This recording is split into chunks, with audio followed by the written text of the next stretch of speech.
the author mentioned Channel One, which was the video series in a lot of public schools, where in that case you had a captive audience of children, and in many ways they had the implicit endorsement of the school and the school district because it's being shown within.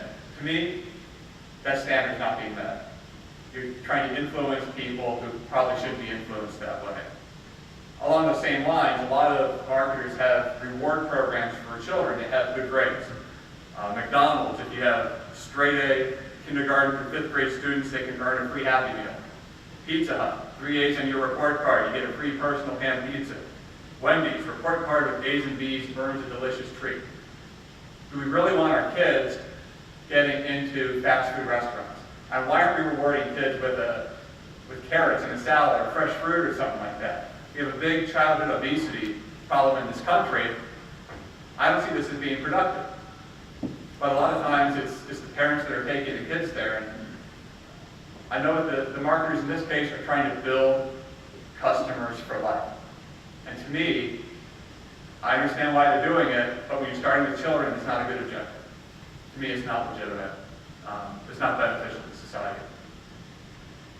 Another question I would ask is there a dissonance between the company or brand and the asset it's being attached to?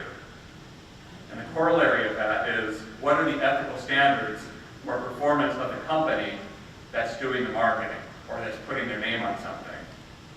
And I go back to Coca-Cola and schools. I mean, schools are a place where we want to educate our children to become healthy and intelligent adults. Most Coca-Cola products are loaded with sugar. It doesn't matter whether it's a sports drink, whether it's a cola product, or whether it's a juice product.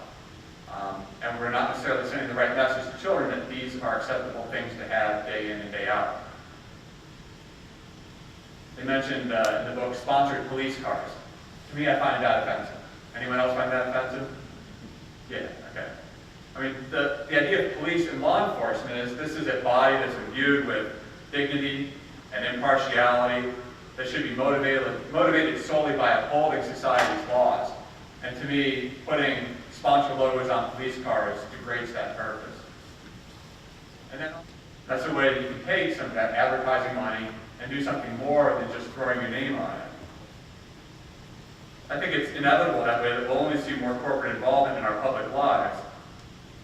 But we have to realize that corporations aren't always evil, that they have the potential for good. And I think that's something that we should demand. In some cases, it's about the money.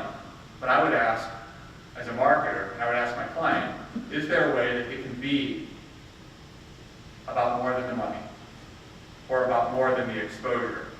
I was actually thinking of something else on my way over here with the AT&T facility in Philadelphia, in that station. I mean, is there a way that they could work with the Phillies or work with their customers?